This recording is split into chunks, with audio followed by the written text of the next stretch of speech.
Құрақ ұшып қарсы алатын жұрт едік, есігінен жау келсе де бір теуіп. Қазағымның дархандығы болмаса, кетер еді қанша ұлыспен ұлт өліп.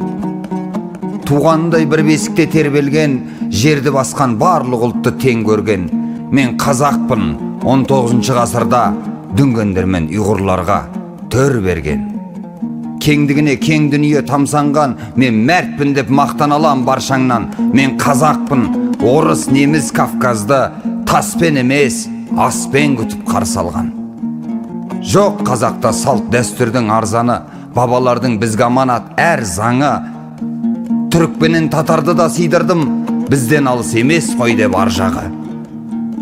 Адамзаттың бірдей тілеп тілеуін, ұсақтыққа жол берген жоқ ұлы елім. Әзірбайжан, кәріс, тәжік, армянның беттен қағып көрген жоқпын біреуін. Жалғыз нанды бөліп беріп қолдағы, қорғансыздың бола білдік қорғаны. Барлық ұлтпен табысуға дайынмын, шаңырақты сыйлай білсе болғаны. Тарих жайлы айта берсем жақталмай, еліміздің ерлігі көп мақтардай.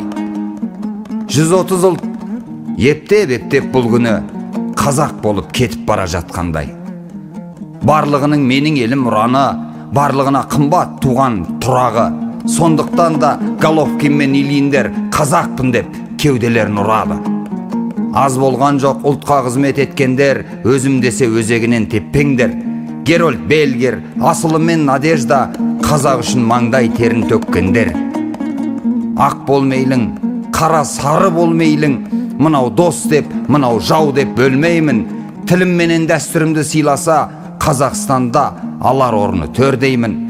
Байтақ далам адалдардың аймағы, бұзылмаған тарихымның қаймағы. Қазақстанда қазақ болса барлық ұлт, биік болар мемлекеттің байрағы.